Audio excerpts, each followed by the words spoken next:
আসসালামু আলাইকুম রহমতুল্লাহি অবরকাতুহু। সম্মানিত দর্শক, ২০২৫ সনের জুলাই এবং আগস্টকে উদযাপন করার জন্য ডক্টর মোহাম্মদ ইউনূস সরকারের যখন একটা বিরাট মাস্টার প্ল্যান এবং যখন তিনি বা তার সরকারের প্রধানতম প্রচার এবং প্রোপাগান্ডা হবে যে গত একটি বছরে তারা কী কী সফলতা দেখিয়েছেন এবং শেখ হাসিনা জমানার চাইতে বা তারও আগে যারা রাজনীতিবিদরা এই দেশ চালিয়েছেন ৫৩ বছর ধরে এই দেশ রাজনীতিবিদরা চালিয়ে যে কিছুই করতে পারেনি এবং মাত্র ১০ মাসে এই সরকার যে সফলতার স্বর্ণ শিখরে দেশকে পৌঁছে দিয়েছে, এরকম যে যাকে বলা হয় একটা ভাইব, এরকম একটা ওয়েভ, এরকম একটি আবহাওয়া, এরকম একটি জলবায়ু তৈরি করার জন্য যখন সরকার চেষ্টা করছে, ঠিক সেই সময় মার্কিন প্রেসিডেন্ট ডোনাল্ড ট্রাম্পের একটি উপহার সারা বাংলাদেশে কান্নারোল তৈরি করে ফেলেছে। এবং এই উপহারের ফলে ডক্টর মোহাম্মদ ইউনূসের যে ক্যারিশমা, তার যে ম্যাজিক্যাল পাওয়ার এবং তার সম্পর্কে যে সকল কথাবার্তা হয়েছিল, সে সকল কথাবার্তার মূলে গুড়ে বালি পড়ে গেছে।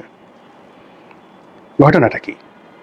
ঘটনাটা হলো মার্কিন প্রেসিডেন্ট ডোনাল্ড ট্রাম্প ক্ষমতায় এসে আমেরিকার সঙ্গে তার যে সকল বন্ধু রাষ্ট্র রয়েছে বা আমেরিকার সঙ্গে যারা ব্যবসা করে, বাংলাদেশ সহ অন্যান্য দেশ, তাদের মধ্যে একটা বাণিজ্যের সমতা আনার জন্য তিনি বিভিন্ন দেশের উপরে অতিরিক্ত শুল্ক আরোপ করেছেন। তো সেই দিক থেকে বাংলাদেশের উপরও শুল্ক আরোপ করা হয়। শুল্ক আরোপ করার পর আমাদের ডক্টর মোহাম্মদ ইউনূস একটা চিঠি দেন। সারা দুনিয়ার অনেকেই তদবির করে আমেরিকা থেকে ডোনাল্ড ট্রাম্পকে তেল মারতে থাকে। এবং আপনারা জানেন যে ডোনাল্ড ট্রাম্পের আচার আচরণ চালচলনের মধ্যে অনেকটা লুনাটিক পাগলামা রয়েছে।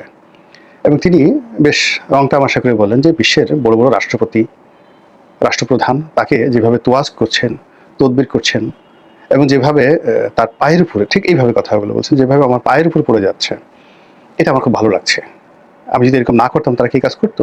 তো যাই হোক, পৃথিবীর অনেক রাষ্ট্র চিঠি লিখলো, আমাদের ডক্টর মোহাম্মদ ইউনূসও চিঠি লিখলেন। ঠিক ওই সময়টাতে কৌশলগত কারণে, কতগুলো কৌশলগত কারণে ডোনাল্ড ট্রাম্প বিপদে পড়লেন এবং তিনি তার এই যে শুল্ক নীতি, এটি ২ মাসের জন্য তিনি বন্ধ করে রাখলেন, স্থগিত করে রাখলেন। বাংলাদেশে যারা লোকজন ডক্টর মোহাম্মদ ইউনূসের ভক্ত, তারা বললেন যে দেখো দেখো দেখো, আমাদের ইউনূস সাহেবের কি জিল্লত, তার কি নুরানি জিল্লত। তিনি বাংলাদেশ থেকে নূর চালান করেছেন আর অমনি ওটা আমেরিকাতে গিয়ে জ্যোৎস্না তৈরি করে ফেলেছেন।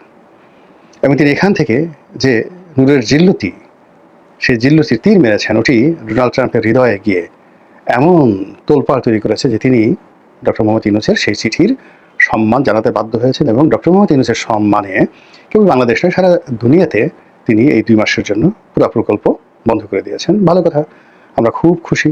এবং ২ মাসের জন্য হলেও তো আমরা এরকম একটা আযাব থেকে রক্ষা পেয়েছি, ভালো কথা। তো এই সময়টিতে বিশ্বের অনেকগুলো দেশ তাদের সাধ্যমতো চেষ্টা করেছে এই শুল্ক কমানোর জন্য।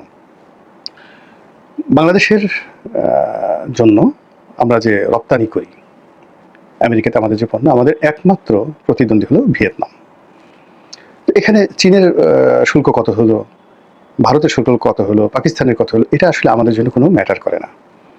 আমরা আমেরিকাতে খুব বেশি পণ্য এক্সপোর্ট করি না। $8 বিলিয়ন রপ্তানি আমরা করি আমেরিকাতে, এবং একক দেশ হিসেবে আমেরিকা এই গার্মেন্টস রপ্তানির জন্য ১ নম্বর। আমাদের দেশে গার্মেন্টস শিল্প এমনি অনেক দিন ধরে ধুকে ধুকে মরছে।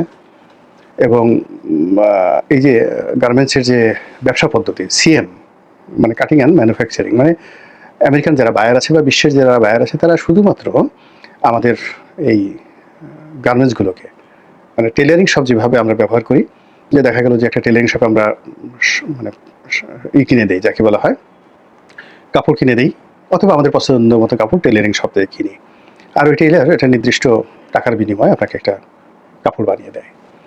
তো এই টেলারিং শপের যে মর্যাদা আছে, তার 100% 1 ভাগ মর্যাদা আমাদের গার্মেন্টস কোম্পানিগুলোর নেই।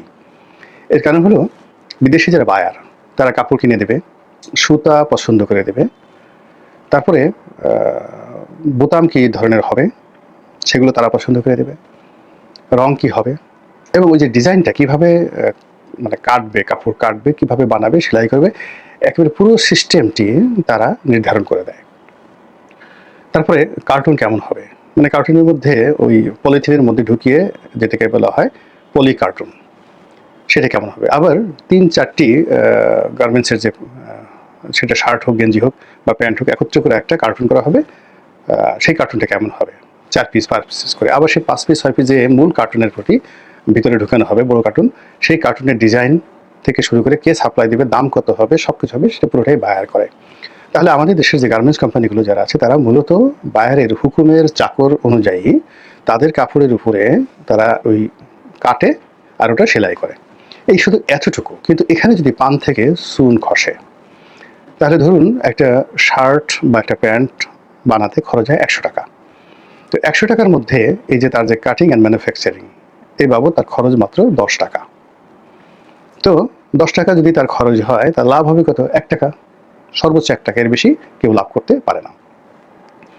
তাহলে সে মাল বানাচ্ছে 100 টাকার, টোটাল টাকা পাচ্ছে সে 10 টাকা। 10 টাকার মধ্যে বিদ্যুৎ বিল, অফিস ভাড়া, স্টাফ স্যালারি সব কিছু দেওয়ার পরে মালিকের যদি লাভ হয় তাহলে 1 টাকা লাভ থেকে সর্বোচ্চ, আর যদি লস হয় তাহলে তো সীমাহীন। কিন্তু যদি কোনো কারণে পান থেকে চুন খসে, তাহলে বায়ার বলে এই পুরো মাল আমি নেব না। তখন এই যে পুরো 100 টাকা, 1 টাকা লাভের জন্য পুরো 100 টাকা এই গার্মেন্টস কোম্পানির মালিককে তার দায় বহন করতে হয়।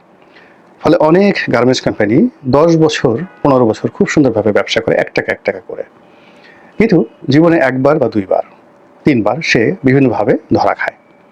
প্রথম ধরা খায় তার সেলাই ভালো হয় না, তখন বলে যে তুমি ডিসকাউন্ট দাও, 20% 40% ডিসকাউন্ট দাও। সে লাভ করলো 1%, 40% সে ডিসকাউন্ট দিল, 39% তার যে লস হলো এটাকে বহু বছর কাটায় উঠতে হয়। কখনো কখনো বায়ার বলে যে একেবারে মাল নেবেই না, তখন তাকে দেখা গেল এই মালগুলো গুলিস্তানে বিক্রি করতে হয় 10% মূল্যে। 100 টাকার মাল 10 টাকায় বিক্রি করতে হয়। কী পরিমাণ লাভ লস হয় বোঝার চেষ্টা করেন। কখনো এই যে বায়ারের বিভিন্ন রকম শর্তের কারণে সময় মতো সেলাই করা যায় না, বায়ার বলে এখন ইয়ারে করে পাঠাও, মানে প্লেনে করে পাঠাও। সেখানে দেখা গেল 30% খরচ বেড়ে যায়। তো এইভাবে মানে সেই 1980 সন থেকে এখন পর্যন্ত এই যে গার্মেন্টসের ব্যবসা করে আপনি সত্যিকার অর্থে কিন্তু এখানে অনেকটা দিন আনে দিন খায়ের মতো। এখানে আপনি দেখেন এখন পর্যন্ত একজন অভিজাত ব্যবসায়ী সৃষ্টি হয় না গার্মেন্টস সেক্টরে। এখানে যারা আসছে এই অল্প কয়েকদিন তাদের খুব ডাটফাট বডিগার্ড নিয়ে চলে ফেলে, আবার কয়েকদিন পরে দেখা গেল মরে যায়, ব্রঙ্কাইটিস হয়, নিউমোনিয়া হয়, দেউলিয়া হয়ে যায়, এবং 1 লাখ 1.5 লাখ লোক নিয়োগ করা কোম্পানির মালিক এই ঢাকার শহরে এখন ফকিরের মতো ঘুরে বেড়াচ্ছে, জাস্ট স্ট্রিট বেকার। অথচ এই 8-10 বছর আগে তাদের কোম্পানিতে 1 লাখ লোক চাকরি করতো, এরকম গ্রুপ অফ কোম্পানিজ।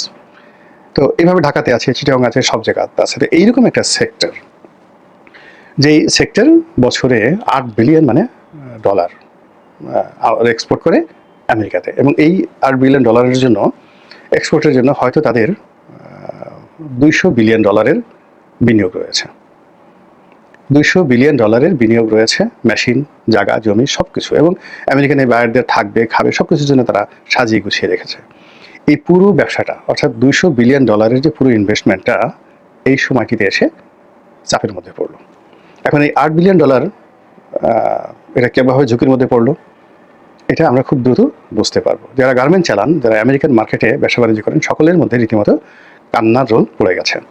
ফলে কি হলো, এই যে ডক্টর মোহাম্মদ ইউনূস সম্পর্কে যে একটা ভাইব, যে একটা উচ্ছ্বাসা যেভাবে তার লোকজন প্রচার করছিল, এই একটা ঘটনার মাধ্যমে তাদের সমস্ত স্বপ্ন ভেঙে তছনছ হয়ে গেছে।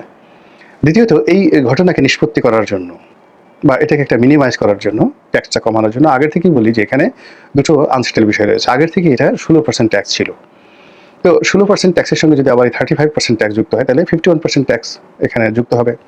আবার যদি 35% ট্যাক্স এজ এ হোল হয়, মানে আগের 16% তার সঙ্গে 35%, তাহলে এই যে নতুন যে ট্যাক্স, সেই ট্যাক্সের কারণে আরেক দফা ক্ষতিগ্রস্ত হবে। এটাও এখন পর্যন্ত সেটেল হয়নি। সবচেয়ে বড় ব্যাপার হলো যে এই 2 মাস যাবৎ এখানে এই বিষয়ে দর কষাকষি করার জন্য সরকার এখনো পর্যন্ত, মানে ডোনাল্ড ট্রাম্পের চিঠি লেখার সময় হয়ে গেছে, এবং ডক্টর মোহাম্মদ ইউনূসকে তিনি একটা চিঠি লিখেছেন, যে জানিয়ে দিয়েছেন যে এই 35% শুল্ক যাকে বলা হয় ধার্য করা হলো, এবং এইটাও যদি সমতা না হয়, অর্থাৎ আপনাদের দেশ থেকে আমরা যে সকল মাল আনছি সেখানে 35% ট্যাক্স দিতে হবে, আর আমাদের দেশ থেকে যে সকল মালামাল নিচ্ছেন এগুলো ট্যাক্স কমাতে হবে, এবং আগামীতে যদি এটা সমতা না আনতে পারেন তাহলে এই ট্যাক্সের পরিমাণ আরও বাড়বে। এটা রীতিমতো চপের আঘাত, একটা থ্রেট। ফলে কি হলো যে এই যে আমরা আমেরিকার সাথে ডক্টর মোহাম্মদ ইউনূসের সম্পর্ক, এই যে ডিপ স্টেট, এখানে আমেরিকা এটা চাচ্ছে ওটা চাচ্ছে, দেখে মনে হয় যেন একেবারে শালা সম্বন্ধী, শালা দুলা ভাই, এরকম মামা ভাগ্নের যে একটা সম্পর্কের ব্যাপার মনে হচ্ছিল যে অন্তর্বর্তীকালীন সরকারের সঙ্গে আমেরিকার গভর্নমেন্ট সেটা একেবারে ফানুস হয়ে উড়ে গেল।